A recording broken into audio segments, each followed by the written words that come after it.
कभी हमारे जीवन में कोई ऐसा समय ना आए कि हम परमेश्वर के वचन से पीछे हट जाएं। बोलिए आमीन। आमीन। हालेलुया। हालेलुया। तो हमें परमेश्वर का वचन क्या सिखलाता है और क्या परमेश्वर की योजना है आपके प्रति और मेरे प्रति, हमें परमेश्वर के वचन के बीच में से सीखने की जरूरत है। और बेहद आनंद आपके लिए और मेरे लिए है जो रखा गया परमेश्वर की हजूरी में से। और पहला पत्रस उसका 1 अध्याय हम निकालेंगे और आज जगत के बीच में से हम थोड़ी सी बातों को परमेश्वर के वचन से देखेंगे।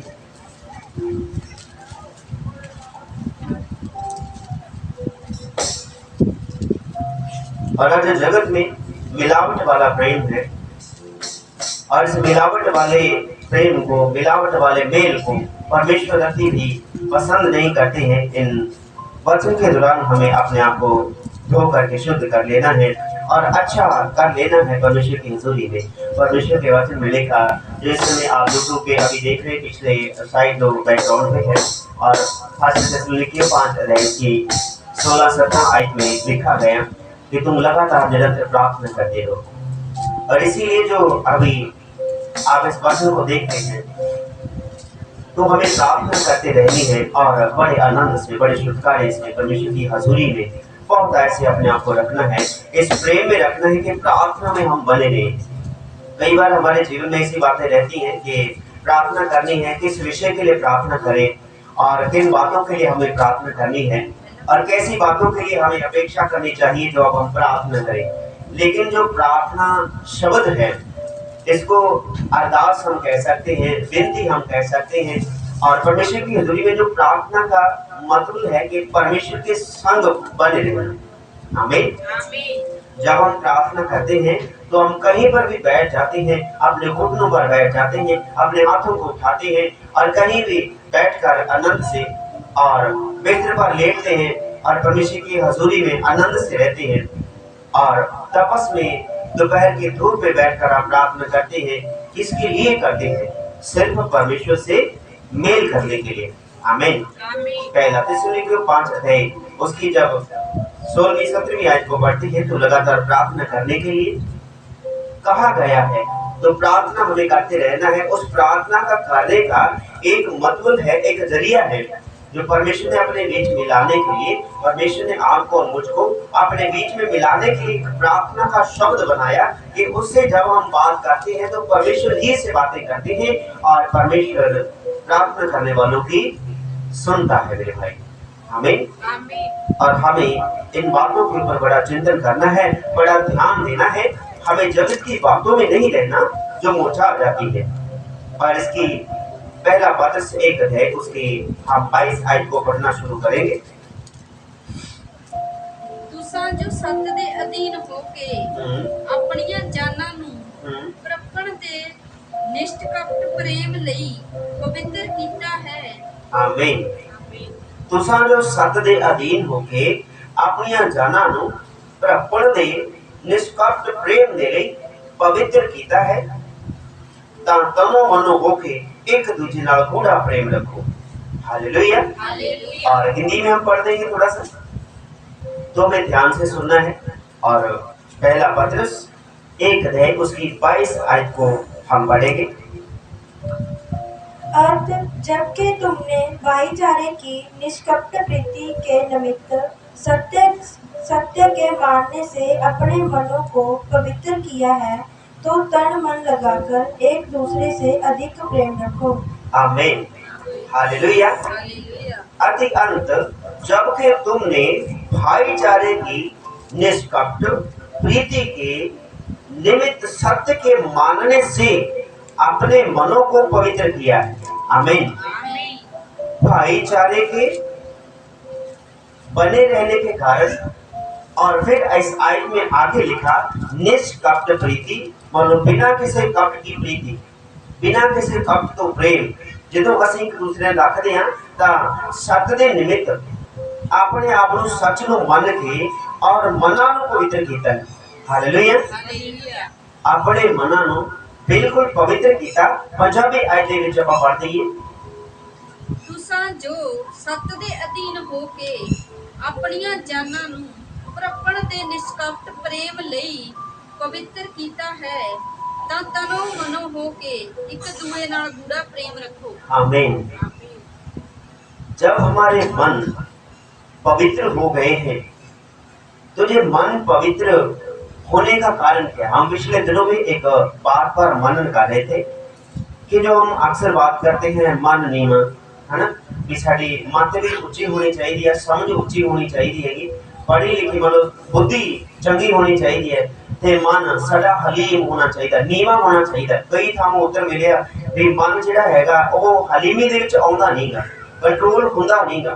पर ये वचन परमेश्वर दा आपां नूं बयान करदा है किदों मन हलीम हुंदा हैगा, कदों मन नीवा हुंदा हैगा, जदों आपां परमेश्वर दे वचन नूं पढ़ लैंदे हां, उहदे वचन नूं सुणदे हां।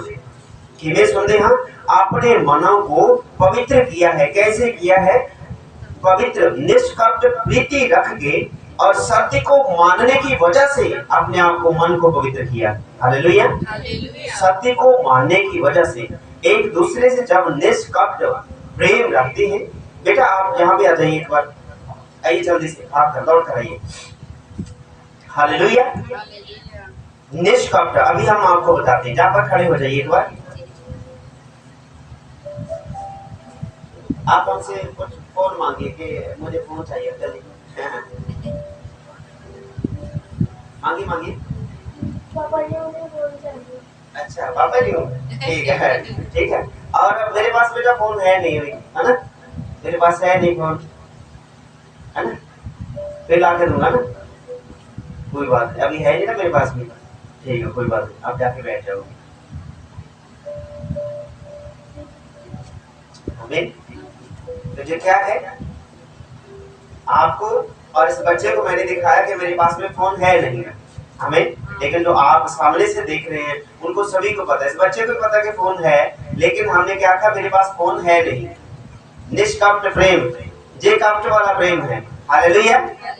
क्यों? क्योंकि ये निष्कपटता है, सिर्फ उदाहरण है आपके लिए। यदि मेरे पास में कोई चीज है मैं मना करता हूँ, मुझे पता है, लेकिन ये निष्कपटता हमारे बीच में होती है। कब होती है? जब कपट आता है मेरे भाई, तब ये कपट हमें निष्कपट होने से, हमें जब कपट हमारे बीच में आता है निष्कपट होने से बचाता है और ये हमें कपट में ले जाता है। हालेलुया। निष्कपटता से बचने के लिए हमें क्या करना है? कपट नहीं करना है, किसी से बुराई नहीं करनी, किसी से चोरी नहीं करनी है। यहाँ पर क्या लिखा? जबकि तुमने भाईचारे की निष्कपटता प्रीति के निमित्त सत्य के मानने से अपने मनों को पवित्र किया है। आमीन। मन में रखा है कि नहीं मेरे पास में है नहीं, लेकिन ये सत्य बात है, मेरे पास में था लेकिन मैंने मना कर दिया। क्यों कर दिया? ये भी एक भेद है। आमीन। निष्कपट, लेकिन जहाँ पर कपट दिखाई देता है, यदि मेरे पास में वचन में लिखा, यदि तेरे पास में 2 रोटी है, तेरा भाई भूखा है, तो यदि तुझे कहे तेरी भूख मिट जाए, परमेश्वर तेरे को खाना दे दे, और रोटी उसको दी नहीं, वो ऐसे ही भूखे पेट सो गया, तो तेरी वो प्रार्थना करी हुई क्या हो गई? बेकार होगी, कपट वाली प्रार्थना होगी। इसीलिए हमें ध्यान रखना है, यहाँ पर निष्कपट प्रीति के निमित्त सत्य के मानने से मनों को पवित्र किया है, तो तन मन लगाकर एक दूसरे से अधिक प्रेम रखो। आमीन। तो भी हमारी जो प्रेम है, हमारी जो मोहब्बत है एक दूसरे के प्रति निष्कपटता से है। किसी के पास में कोई कपट है नहीं और किसी के पास में कोई घमंड की बात है नहीं। यदि मैं आपको कहूँ आपके पाँव धो धो के मैं आगे चलूं और बाद में आपको देखूं भी ना, आमीन, बाद में आपको देखूं भी नहीं कि कहाँ पर बैठे हैं, क्या है, कुछ नहीं है, देखा भी नहीं गया, पूछा भी नहीं गया, तो ये कपटता को दर्शाता है मेरे भाई। हालेलुया। ये कहीं ऐसा ना हो कि वो भाई सामने आए और जगत उसकी आवाज को सुने, जगत उसको देखे, और कहीं ऐसा ना हो मेरा प्रताप कहीं ये ले जाए। हालेलुया। आमीन।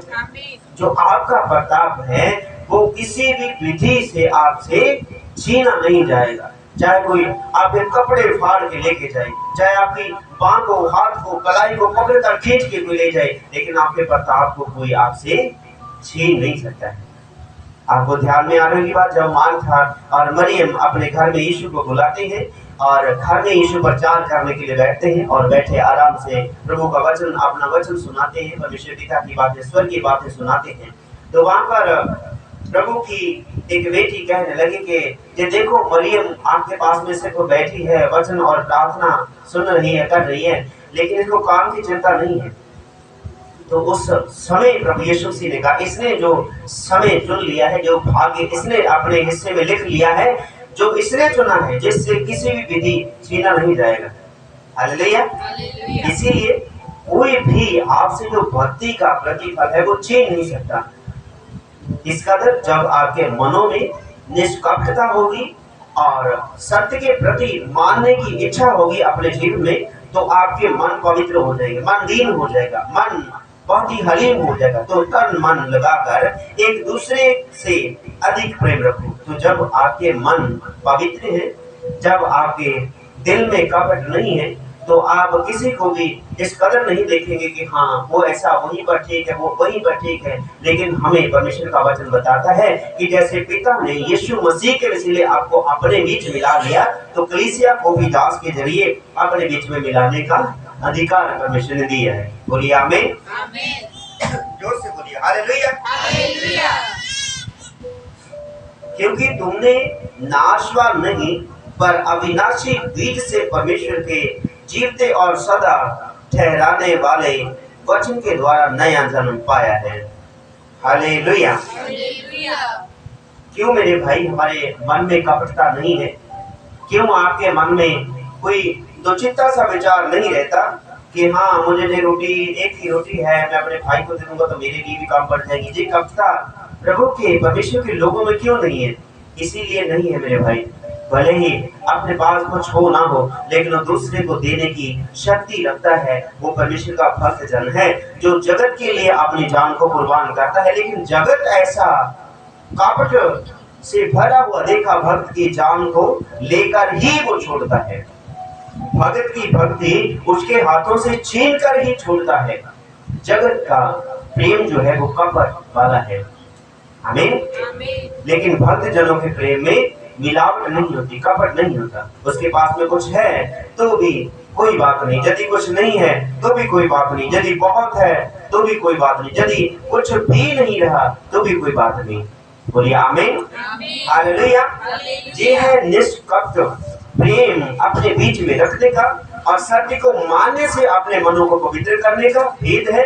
और इसमें भेद यह है कि तुम नाशवान नहीं पर अविनाशी बीज से परमेश्वर के जीवते और सदा ठहराए जाने वाले वचन के दौरान नया जन्म पाया है।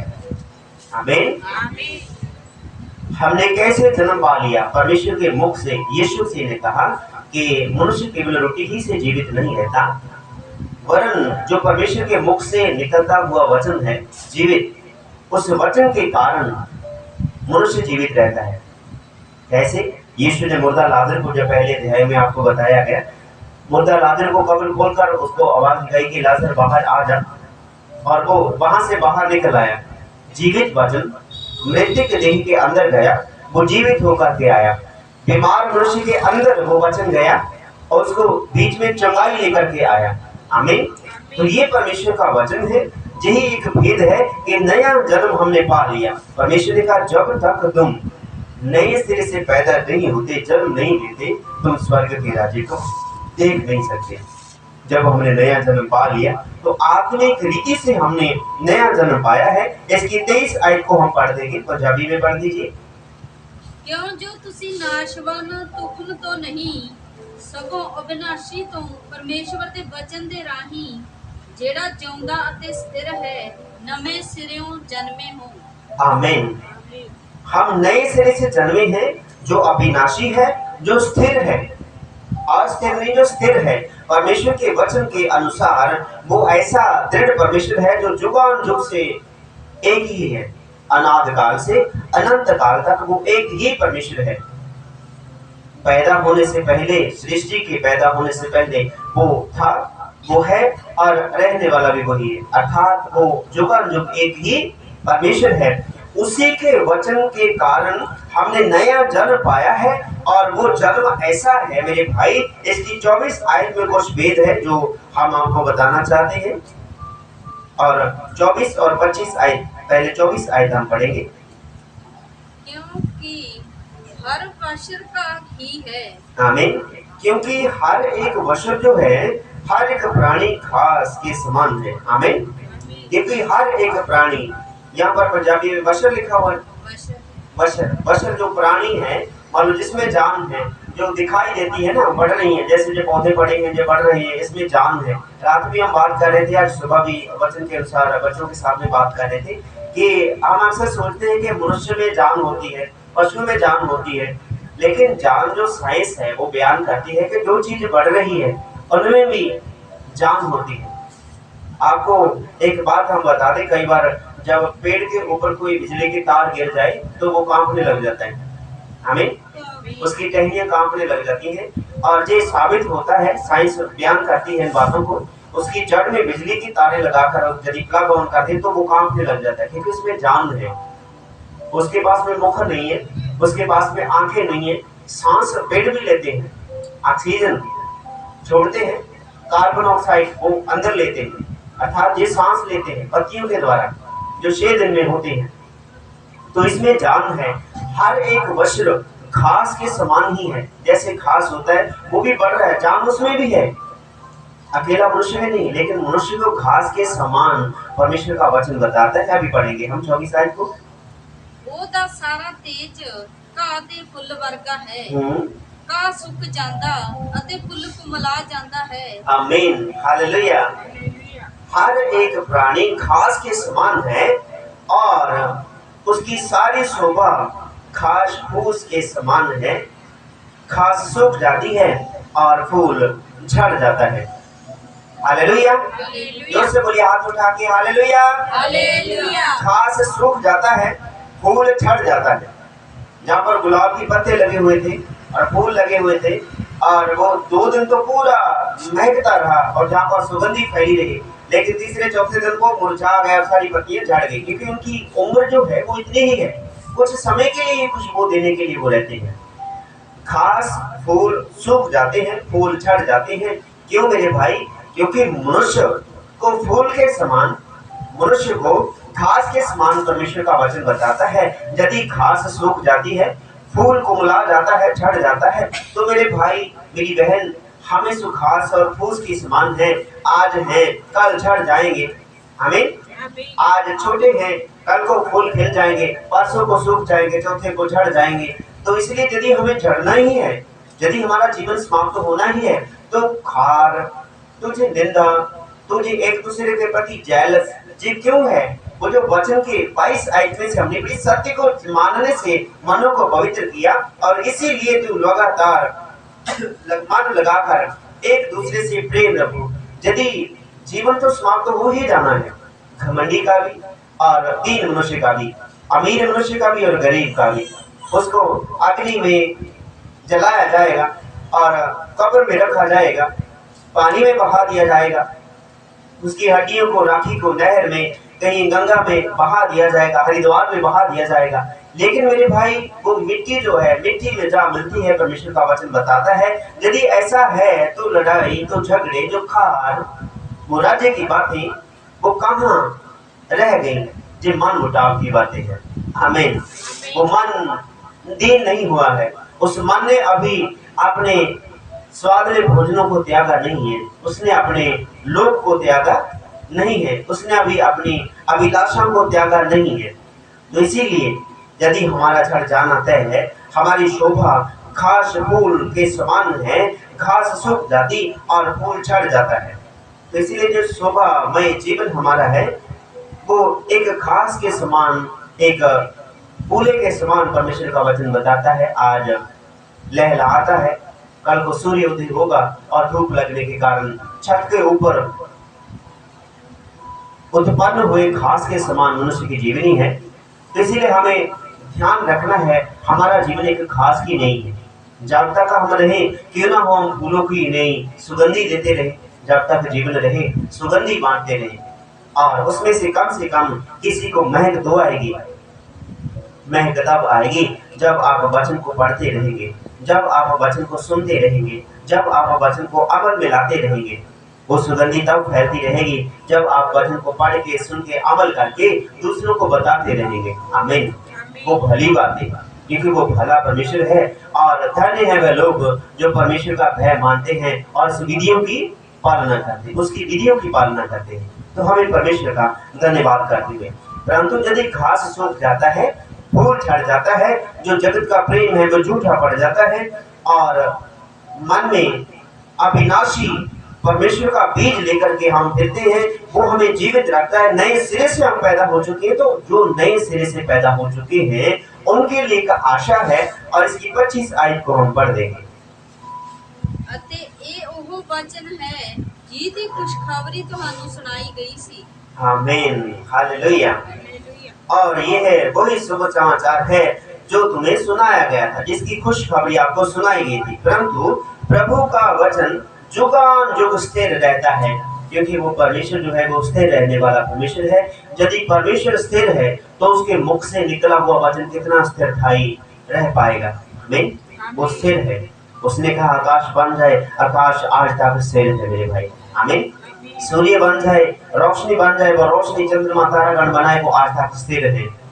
इस धरती को बनाया परमेश्वर ने, कहा अंधियारा दूर हो जाए तो अंधियारा दूर हो जाता है, सूर्य उदय होता है, वो प्रकाश अभी भी मौजूद है। हालेलुया। उसने कहा अंधेरा रोशनी से अलग हो जाए, अंधेरा किसी कोने में हर रोज दिखाई देता है, अभी अंधेरा है। हमें वो अंधेरा दिखाई देता है। क्यों? क्योंकि परमेश्वर के मुख से निकला हुआ वचन जीवित है, जो वो कहता है वैसा ही स्थिर हो जाता है। और परंतु प्रभु का वचन, परमेश्वर का वचन जुगान जुग स्थिर रहता है। और यही सुसमाचार का वचन है जो तुम्हें सुनाया गया था। हालेलुया। ये सुसमाचार है कि परमेश्वर ने आपके लिए अपनी जान को दे दिया और वह स्थिर है। मनुष्य घास फूस के समान है, लेकिन इस घास फूस के समान जिंदगी के बीच में भी परमेश्वर का एक बड़ा प्रकाश है, बड़ी ज्योति है। उसने अपनी जान आप में डालने के लिए पहले मनुष्य में, जब परमेश्वर ने अपने आत्मा को उंडेला, वो मिट्टी से उत्पन्न किया गया और मिट्टी के बीच में अपने श्वास को फूंक दिया, उसकी नसों में अपने श्वास को फूंक दिया। वह मिट्टी जीवित प्राणी बन गई, उठकर बैठ गई और साथ में उसकी सहयोगी भी बना दी और फिर उसको चलते फिरते बना दिया। परमेश्वर ने देखता, सुनता, काम काज करता, खाता पीता, अपने काम काज को व्यस्त उस परमेश्वर ने कर दिया। इसीलिए पहले मनुष्य को परमेश्वर ने दिया अपना आत्मा, अभी दूसरे मनुष्य को परमेश्वर ने क्या कर दिया? अपना वचन से नए सिरे से उत्पन्न कर दिया। उसी मनुष्य को जो मिट्टी से पैदा हुआ, उसी को दोबारा फिर से जन्म दे दिया, जो बपतिस्मा लेकर हम नया जन्म पाते हैं। तो इसीलिए हम जब नया जन्म पा चुके हैं, तो आपके और मेरे लिए सुसमाचार है कि आप और मैं वचन के अनुसार नए सिरे से जन्म पा चुके हैं। क्यों? जो तुसी नाशवान तुखम तो नहीं, सगों अविनाशी तो परमेश्वर दे वचन दे राही, जिहड़ा जिउंदा अते स्थिर है, नवे सिरियों जन्मे हो। हर वचन घाह ही है, ਉਹਦਾ ਸਾਰਾ ਦੇਸ਼ ਘਾਹ ਦੇ ਫੁੱਲ ਵਰਗਾ ਹੈ। ਅੱਜ ਹੈ ਕੱਲ ਨਹੀਂ ਹੋਵੇਗਾ। ਘਾਹ ਸੁੱਕ ਜਾਂਦਾ ਅਤੇ ਫੁੱਲ ਕੁੰਗਲਾ ਜਾਂਦਾ ਹੈ, ਪਰ ਪ੍ਰਭੂ ਦਾ ਵਚਨ ਸਦਾ ਤੱਕ ਕਾਇਮ ਰਹਿੰਦਾ ਹੈ।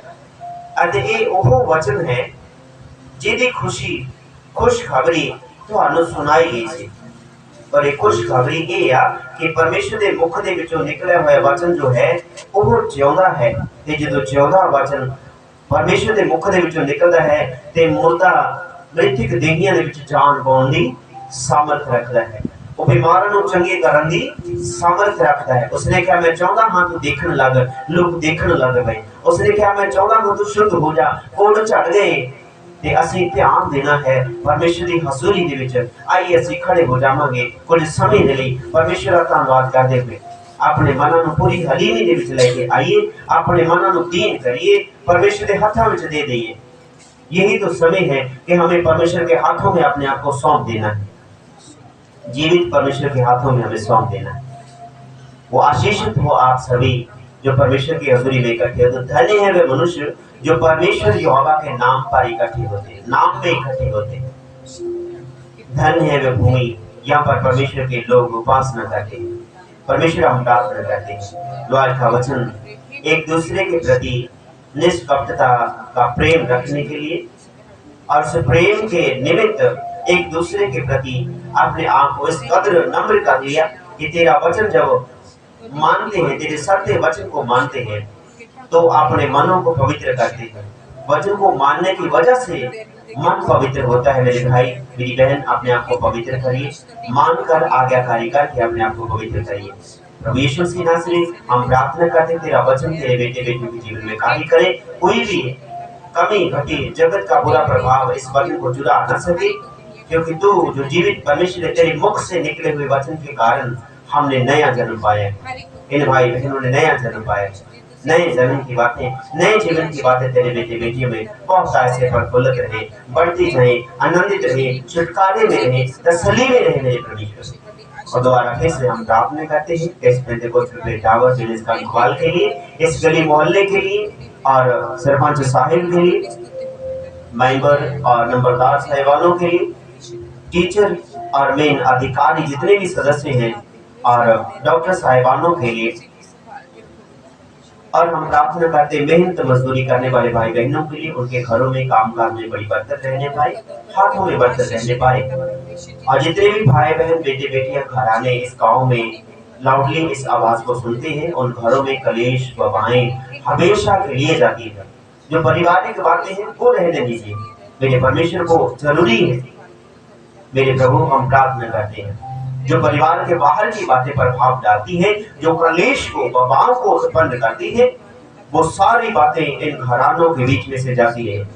आज घरों में कलेश वबाएं इस कदर बढ़ चुकी हैं कि एक दूसरे को देखना मनुष्य पसंद नहीं करता है। मेरे प्रभु वो सारी वबाएं जो ईर्खा साड़े को पैदा करती हैं, वह सभी लालसाएं जाती है, बुराई की बातें जाती है। परमेश्वर मेरी दुआ है इस गांव के ऊपर से, इस मोहल्ले के बीच में से हर एक ऊंचा बोलने वाली जुबान नम्र हो जाए और कड़वाहट रखने वाला हृदय नम्र हो जाए मेरे परमेश्वर, और घमंड से देखने वाली आंखें वो नम्र हो जाए मेरे परमेश्वर। एक दूसरे से और भाईचारे का प्रेम रखने वाला हृदय आप दीजिए पिता। और मेरे परमेश्वर हमारी दुआ है कि जो शांति की बातें तेरे वचन से सीखने को मिलती हैं, इस मोहल्ले के एक एक भाई बहन, एक एक बेटे बेटी, एक एक बच्चे बुजुर्ग जवान के जीवन में जो वचन कार्य करे, तेरी शांति की बातें बोई जाए पिता। जो वचन कार्य करे किसान मजदूर भाई बहनों के लिए और मेहनत मजदूरी करने वाले बेटे बेटियों के लिए हम प्रार्थना करते हैं। अपने घर से, अपने गांव से यदि बाहर कामकाज करने वाले भाई बहन हैं, उनकी सलामती हम मांगते हैं किसी भी रीति से, खासकर जो इस समय तेरे प्रार्थना भवन में मौजूद है, इन सभी बेटे बेटियों के लिए, जवानों के लिए, बच्चों बुजुर्गों के लिए प्रार्थना करते पिता, इनके सभी अवस्था में आप संभाल कर रखना पिता। प्रार्थना भवन में आने वाले हर एक भाई बहन के दुख कष्ट कलेश हमेशा के लिए हरे रहे, क्योंकि प्रभु तेरा नाम जो ऊंचा ठहरा है, सत्य का नाम जो हमने देखा है, तुझ में हमने सत्य देखा है, तुझ में हमने छुटकारा देखा है। हर एक बुराई से और हर एक ऊंचा बोलने वाली जुबान से आपने नम्रता दी है। हर एक घमंडी आंखों को प्रभु आपने नम्र कर दिया और कठोर हृदयों को आपने बदल दिया। मेरे परमेश्वर हम धन्यवाद करते हैं। आज के शाम की ये प्रार्थना की आराधना जो सुबह 4 बजे से लेकर अभी तक आपने प्रभु अपनी हजूरी में रखा है, हम धन्यवाद करते हैं तेरे प्रार्थना भवन के कामकाज करने के लिए और इस देशवासियों के लिए प्रार्थना करने के लिए। परमेश्वर आपने समय दिया और जितने बीमार दुखी है, कर्जदारी में उनकी कर्जदारियां, उनका दुख कष्ट क्लेश हमेशा के लिए जाता है। और हमारी दुआ प्रभु यीशु मसीह के नाम में हम मांग लेते हैं, आमीन।